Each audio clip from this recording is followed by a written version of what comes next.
Well, it's the big show. Nate.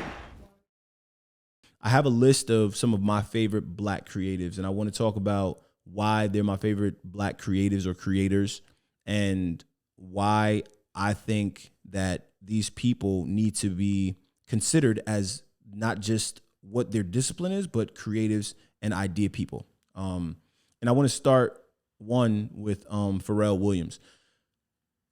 Did you know we share the same birthday? Real talk. April 5th, Pharrell was born. April 5th, Make was born. And yeah, do your Googles. Do your Googles.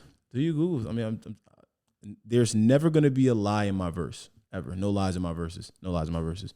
So April 5th, Make was born. April 5th, Pharrell was born. So, I mean, that's alignment right there. But Pharrell,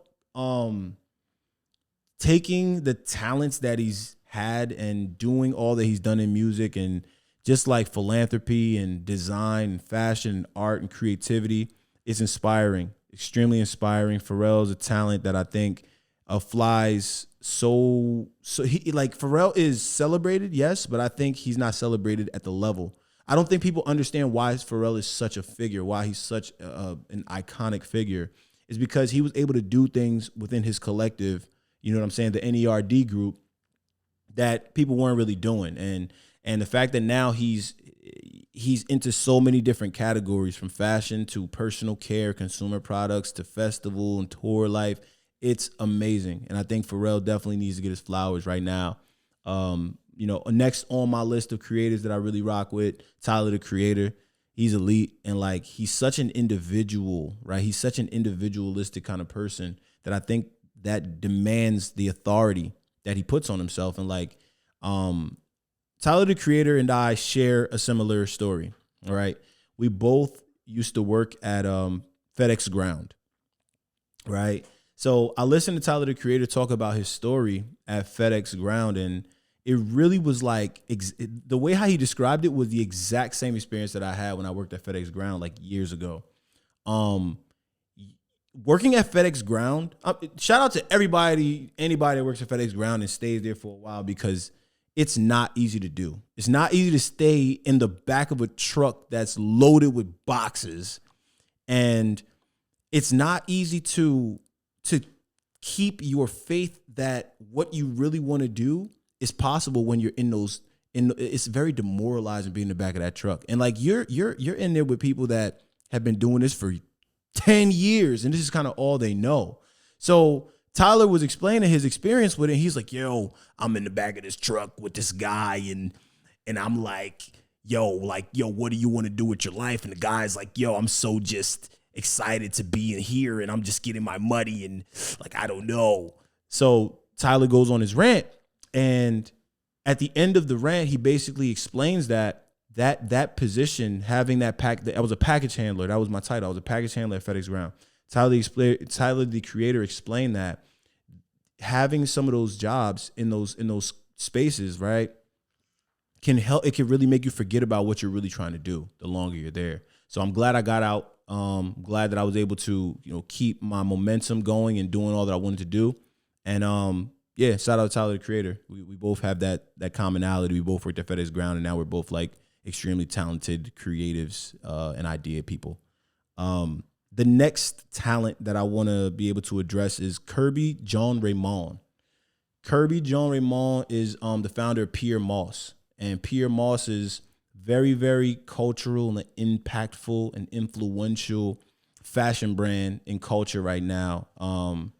It's really dope to see how Pyer Moss has come onto the scene, and like the way how they're just like telling this unapologetically like swaggy black tone is really like unprecedented. They're really forcing people to accept the messages that they're putting out for how they're putting them out. And I really think that what they're doing is a moment. I don't think it's just, I want to say it's not just a moment, but the moment that they're doing it in is very, very much needed. So shout out to Kirby and Pyer Moss. More black creatives, just the last few, right? I want to say that Kyrie Irving is a black creative that I really rock with, right? And Kyrie Irving, he's a basketball player. He's a hooper, right? But if you look at how he plays the game, right, it's very non-conventional.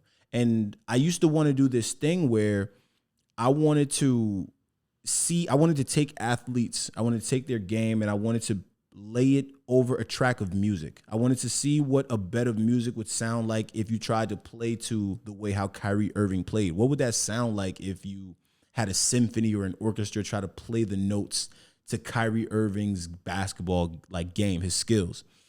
That's something I really want to see. And I think that the way how he canvases a basketball court is art. It's just flat out art. The way how he canvases a goal, a rim, a backboard, a goal, like a scoring post. It's beautiful to see, and that shit is art. I don't care, unpopular opinion. That's what I got to say about that. Two more creatives that I really rock with. Idris Sandu. Idris Sandu is genius, like genius level talent. Idris Sandu was discovered by Nipsey Hussle. That's how I became hip to Idris Sandu. Idris Sandu he identifies himself as an architect, and just like a free-form creative, very, very technologically influential tech guy, codes, creates AR stuff, 3D stuff, like environmentally friendly technologies, and everything that he's doing is just amazing.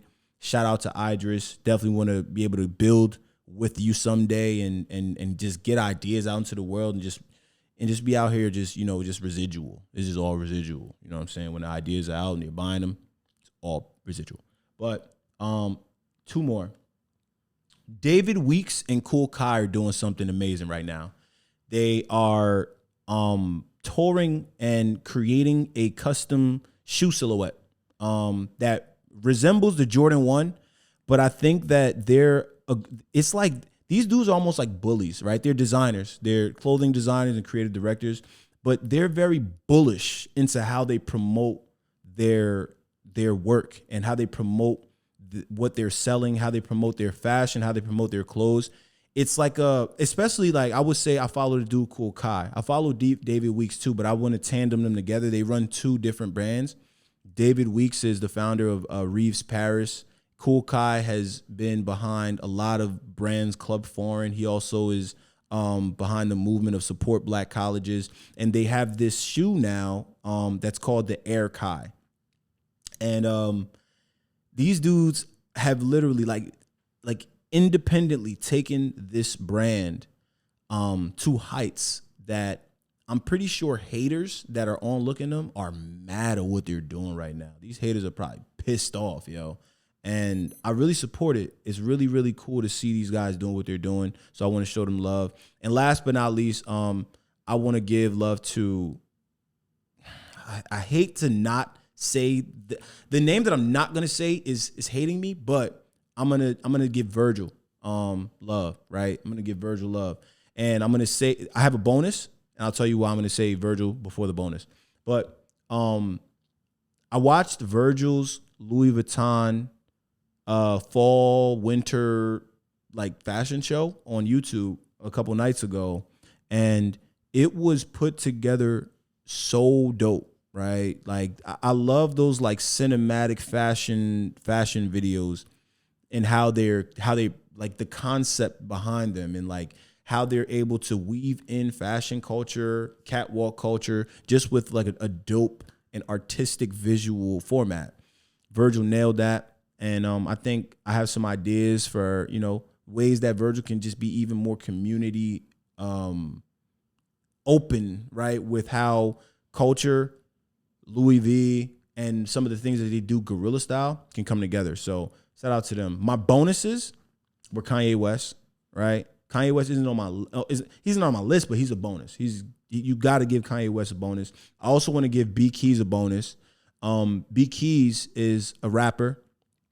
One thing that makes B Keys special is he's an artist that can tell stories in formats, and he doesn't really have to curse to get the point across, which is dope because it's not like a cheesy way of rapping, right? It's not like a whack way of rapping either. Like he spits crazy bars, like subject matters there, everything is on par, but he's just so gifted with words that he fills spaces that a typical rapper would put a curse word in with a real constructed way of bringing a bar together. So he's a wordsmith. Shout out to my homie Keys.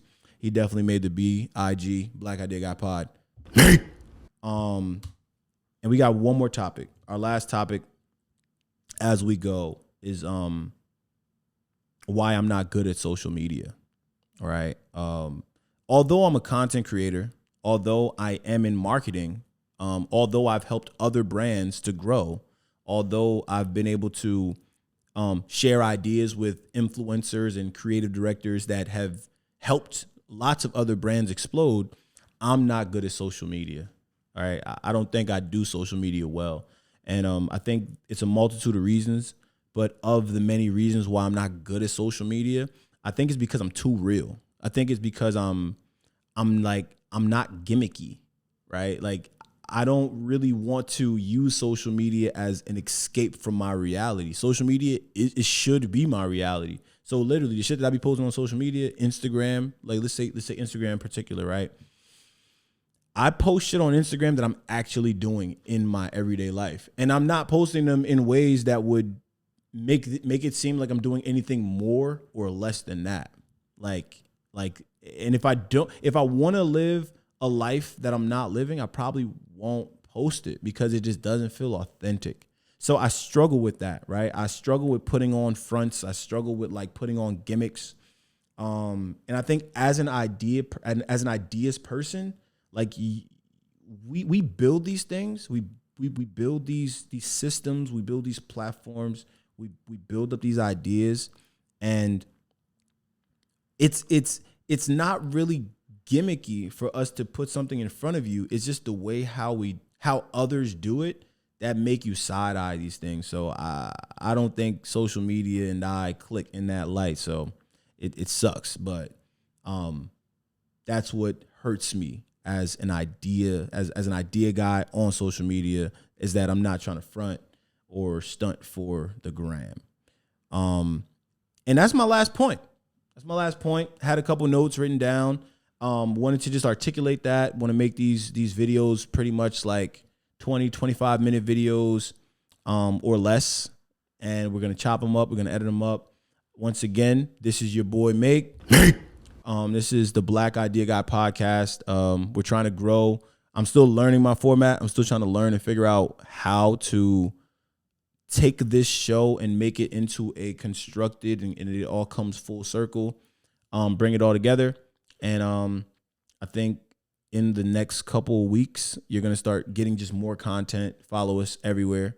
And hey, Reef, how they do it? A like, comment, post on this? That's how it go? Is that what they say? He didn't even answer.